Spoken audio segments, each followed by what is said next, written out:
Hello, welcome back to another Tea Time with me, Amanda Prochaska. We have an amazing guest with us today, and we're going to switch up the game a little bit because typically we talk about procurement transformation and or change management related topics. Today we are going to be going down the journey of finance and bookkeeping. For all of those other entrepreneurs out there who might be following this channel, building their businesses, we're going to talk about the role of bookkeeping and finance in building and scaling an organization. But for those procurement peeps that might be following along too, I think this is an interesting conversation to be thinking about. How does finance relate to your work? How do the numbers matter? So you're going to also find value from the conversation. So I have Akash here. He is from Numeric Solutions, and he is also my trusted bookkeeper at Wonder Services. And I will tell you, it took us a little while to find Akash. So if you are looking for a trusted bookkeeper, I will say don't, we went through several. We love Akash. He's doing a great job for us. So I highly recommend if you are looking for a bookkeeper to reach out to him. But today we're going to talk about the importance of bookkeeping, some learnings, Akash, that you've seen with us and your other clients. And let's go ahead and just start with you introducing yourself, and then we have a bunch of questions to run through. Sure. Thank you so much, Amanda, for your kind words. As a brief introduction about me, so I am Akash Sikotra.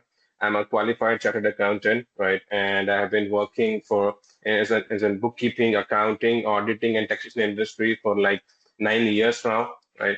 And I have been working with the international clients in the US, UK, and Australia, and serving making their accounts accurate as much as I can, right? So that's a bit about me. Okay. And you also are a family man, right? Like do you have other things outside of work that you like to do? Yeah. So I like to spend time with my family. That's the whole point at the end of the day, right? So whatever we are doing, that's for the family, right? And if we don't give them the time, then I don't think that whatever the efforts we do makes a worth at the end of the day. So yeah.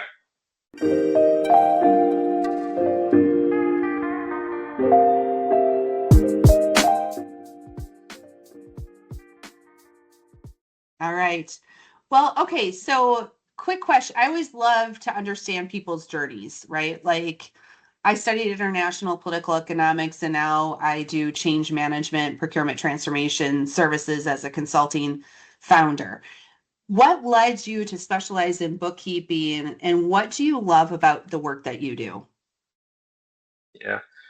So I would say I started my journey as an auditor, like when I completed my academics. So right, I was an auditor. Like for 3 years, I was just auditing and all.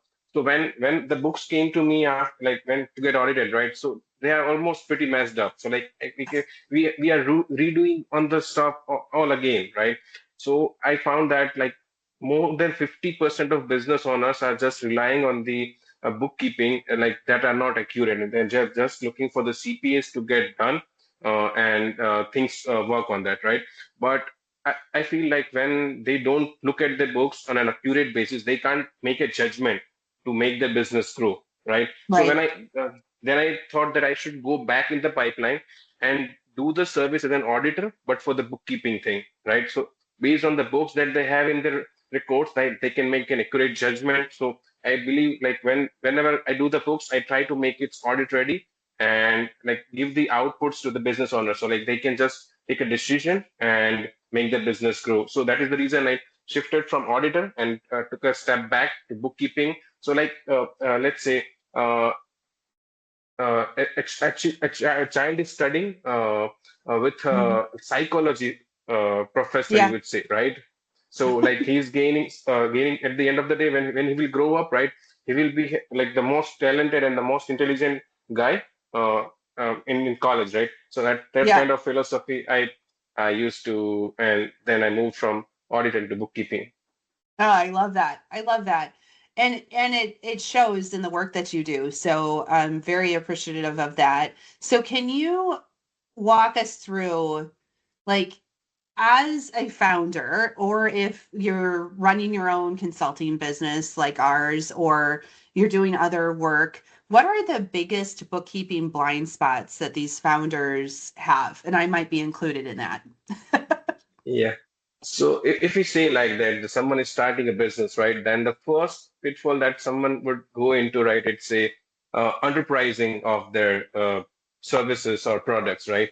So whenever like a business owner, they know about the business, they know about the product, they know about the services. So they just do a simple calculation of like, hey, this is the cost of getting that service done, and I want to add my margin, and this is the sales price is going to be. They usually ignore the indirect expenses, right? So like let's say hiring Yep. expenses, yeah, then electricity expenses, travel expenses, right? So that also needs to be added to that before coming to a sales price thing, right? And the second one would I would say like is the cash flow management, right? So let's say in your books you have like 5 million as a like profit, right? But when you see your bank, it's just like 50K, right? Yeah. So and if you say like I need let's say 1 million for 6 months to run my business, right? So even if you have 5 million profit in your books, right, your business is gonna not gonna go for further than 6 months, right? So that's where a big bookkeeping thing helps, right? Where like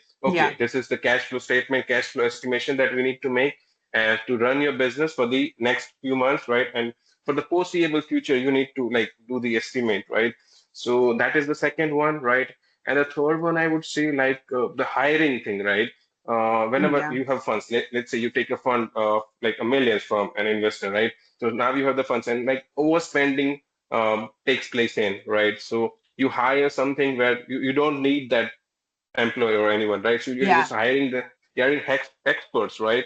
Uh, so like I know I was like looking at some podcast, and when I saw right that they got a funding of $5 million, right? And then they hired from 500 fortunes and the stuff like that, right? So when he told his marketing, hey, I need a marketing thing, and this is our budget. So like that marketing guy told that I never created any budget less than $20 million, right?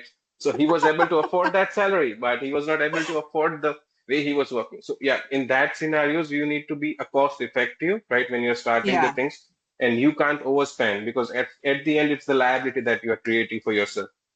Yeah, and the cash flow comment that you had, like when I started the business, we luckily, knock on wood, are completely self-funded, but we grew through revenue. We had revenue to cover my expenses at first right out of the gate. But man, did I learn about cash flow. Like, and I see other companies doing things like, hey, we're going to do this work, but we're not going to get paid until it's completely delivered. That's a cool model as long as you have the cash flow to sustain it, right? Like that is a hard thing to pull off as a founder, to say I'm going to pay my people every 2 weeks, but I'm not going to get paid for that project until the end. I actually had a colleague who had to completely close his business because he had too many of those models and couldn't sustain the cash flow. Yeah. So yeah, Yep. that's where the AR and AP management comes in, right? So Right. you need to get your money on time. You need to pay your like vendors on time. That's the two steps that you can't avoid. Yep. Absolutely. Okay. So, can you walk us through how good bookkeeping translates into strategic business decisions? Yeah. So I feel like every strategic decision that is related to finance will start from bookkeeping, right? Yeah. Let's say determining the sales price, estimating the revenue, estimate the budgeting, everything will go from here. Like if you want to like get an investment fund, you need a like an accurate accounts to show them to you how we are doing on it, right? So like if we take the planning thing, right? So let's say we are like if a business owner is thinking, hey, I want to make 5 million for the next year, right? He need to see where he is right now, right? Let's say Hmm. in the first quarter he reached around 1 million, right? So there is high chance that he will reach the target. But if like it's just 50K, right, then he needs to work more on the sales thing, right? and see in the next quarter if like the sales expenses that we have boosted is giving us results or not, right? So that is the when like Hmm. if you have their accounts on a real-time basis, you can see, okay, what the steps that I'm taking in is giving us fruitful results or not, or do we need to change the part to reach the target that we want, right? So yeah, for any planning that we want to make for the business, right? Bookkeeping will be a basic part to start with. Yeah. I remember when I first started the business, I just had my strategy, right? Like where we were going, what market channels we wanted to develop into, but I didn't have any math. And 2 years ago, my team actually came to me and they said the math matters. Like every part of our business, we should have not only goals, right? Like where we want to be, but what is the math that we need to get to those goals? And all of that is at least in a business like mine, is the foundation is through finance, right? Through the bookkeeping aspects of how the business is performing. So it really, really matters, and math should matter to every founder and anyone running a business. Yep, Yeah. that applies to me as well. Yeah, for sure. You're running your own business too at the Yeah, same time. yeah. Okay, so you've seen a ton of different businesses, and you said the motivation was you went from an auditor into running this business. I'm sure you've seen all kinds of red flags and craziness, right? But what are some of those red flags that you have seen where it's a good indication that the finances aren't really great? Yeah, so I would say if the business is a mid-size, right, and the owner is not quite interested in the books, right? So he knows that he's making money, he's into profits, right? But he's not quite interested to see where the figures exactly go, right? That's a kind of a red flag that he just Yeah, like he or she just wants to do the bookkeeping for the tax filing. He doesn't care about to show that to the team, right? To show that to himself, like where he's actually at, right? So that's a kind of a red flag, and where the team is ignoring the finance part or the basic bookkeeping part. Let's say they don't have a bookkeeper, or like their AR team is messing up with the payments, like they are reaching out to the customers for following up of the invoices that are already paid by them, right? right. and Yeah, and like they haven't recorded it correctly. So it's kind of a red flag that we see that their like business is not quite organized, and they need to work on that more and more, right? So those kind of red flags. So even the big companies try to avoid the companies that are not organized, right? So they don't yeah, want to waste their time on like solving their issues, even if their service is good, but they don't want to like spend the time of their accounting team to find the errors that they are making right now. So uh, yeah, that's kind of red flags that we yeah. usually see where like the business owners are not quite interested to be organized.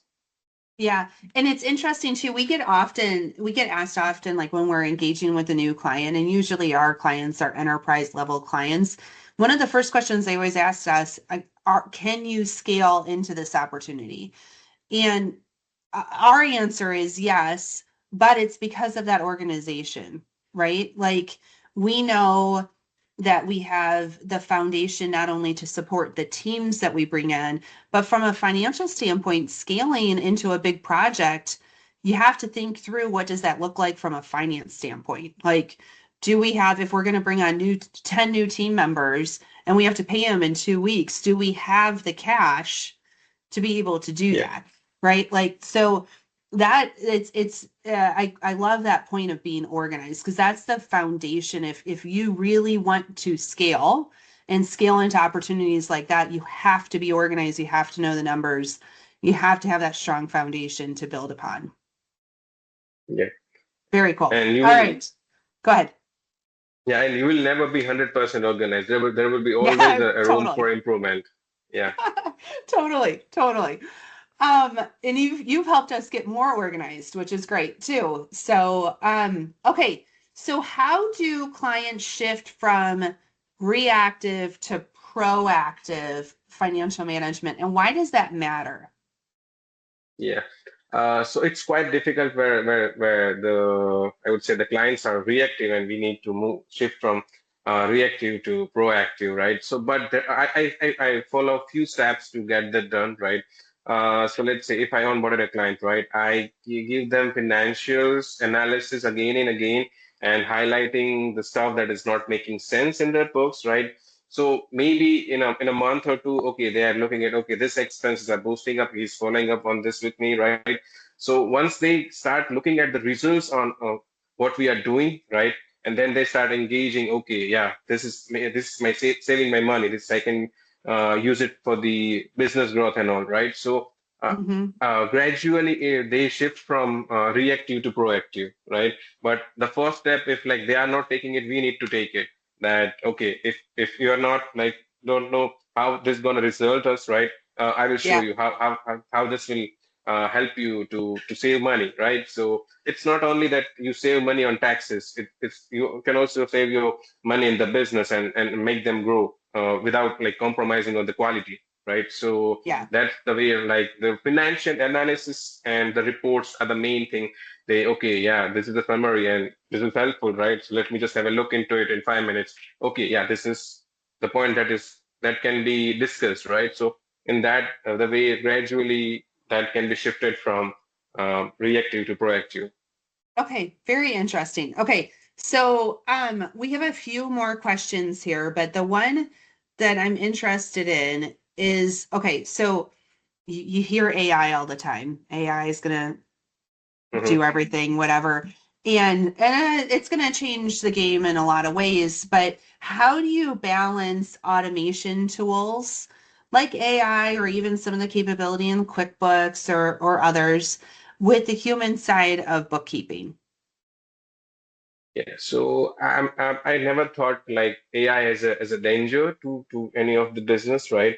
Let's say AI is doing the automation, right? So I need to hire less people, right? And things can be done on more accurately, right? Because Yeah, a human is tend to make mistakes, right? That is like they are not machines, so like there is a high chance, right? There's 1% chance always that there should be some mistake, right? Even if they yeah, try 100% thing, right? So automizing the thing, but I think that consultancy and the analysis part, right? AI, A- AI have inputs on which they can work, right? But the analysis will not have a similar inputs every time. So it needs to be updated every time, every time, every time. So like hmm, either you do the analysis from a human perspective, right? And see how the business can grow, right? So I try to be friends with the AI and not take hmm, it as a like as a challenge or something like that, right? So yeah, I try to understand AI, right, and like the work the best on which I can work with that, right? So AI can help the business owners plus us to get things done, right?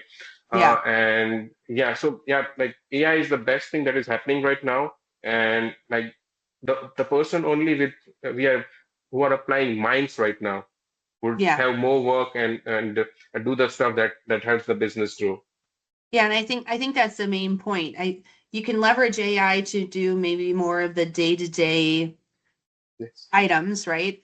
But where you really thrive is making sure a business owner can translate what the numbers say into better decision making, to grow their business, to transform their business wherever they need to go. And that's really that human side of bookkeeping. So I think that's a great differentiation. Okay, so last two questions here. I might have been one of these business owners for you. I don't know. But what advice would you have for business owners who feel overwhelmed by the numbers? Like if they don't really have a good understanding of what it all means, or like it's just too much, what advice do you have for those owners? I would say like never be satisfied with the numbers, right? So keep on asking the questions to the bookkeeper or the finance team that you have. Hey, what does this reflect to us in the business, right?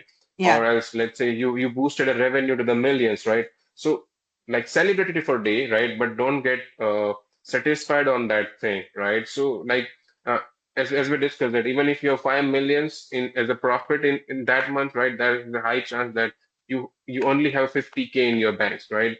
So Yeah. the numbers can be everywhere, and you may not be knowing that if you're overwhelmed, this is a real time to get overwhelmed, right? So there is a big war that is pending to get the money get into the banks. You just made Yes. the profit in the books and not in the banks, right?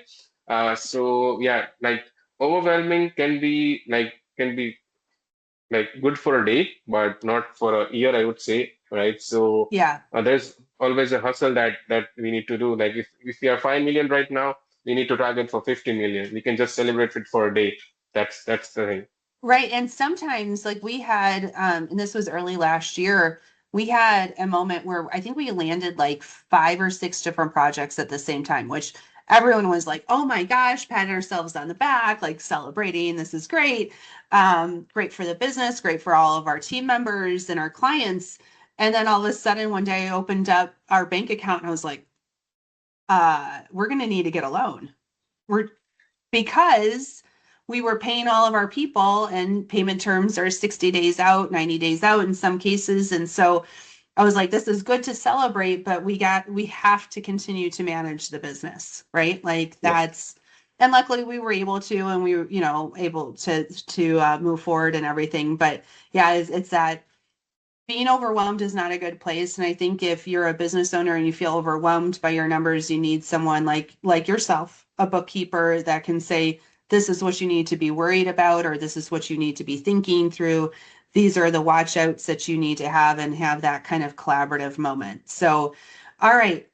So I'm going to combine a couple of questions here just because I think they go well together. But for folks that are looking to tighten up their finance function, where do they start? And are some of those wins through controls in the process, financial clarity? What does that look like? Yeah, so I would say first, the client would need to determine, right, what their purpose to get this done, right? So like, Yeah, what's their purpose with the business, or what their purpose with the bookkeeping to get done, right? So if they are just looking for the tax filing thing, they are okay with what they are right now, right? So like a simple bookkeeping thing on an annual basis would be the best option, right?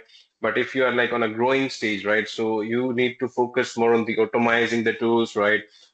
Spending more on the finance part, right? Having a day, let's say having an hour on a weekly basis, right, to look at the financials, discuss the financials, like we do, right? yeah, So yeah, yeah. So and if you are an enterprise client, right, so you need to put a checkpoints on every process, right? Who have the access control? Who have the like the ownership for data confidentiality, right? So everything should have a checkpoint once you reach at the enterprise level stage, right? And everything, the process that can be automized, that needs to be automized, right? So you need to have a human intervention, but you need to keep it low as much as you can, right? So if you want to start with the finance thing, right? First, you need to analyze the current scenario that you have, right? And what's your future plan growth, right, to where you want to reach in next 2 years, right? Based on that, right, you need to start working on like, hey, how much do we need to spend on the automation tool, how much we can spend on a bookkeeping thing, right? How yeah. we can do the cost effective thing, right? So yeah, everyone needs to have a different plan, right? So but yeah, these are the basic three scenarios that we can look into. Okay, awesome. So Akash, when someone's listening today, I'm sure there are a lot of people that are like, ooh, I need a better bookkeeper, or I need a bookkeeper. Haven't even thought about it yet. I'm just doing it on my own. How do they reach out to you and get a hold of you? Yeah, so anyone can reach out to me through our website, that's alphanumericsolutions.com, right?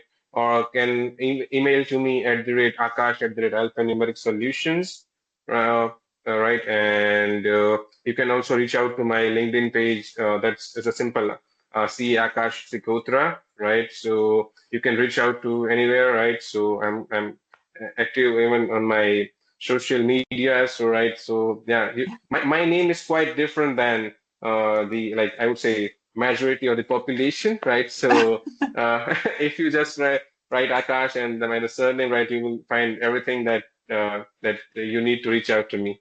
Okay, awesome. So I am so appreciative not only of the work that you do for us, but for this conversation today, because I know I went on a very long journey around this. I actually managed all of the books myself.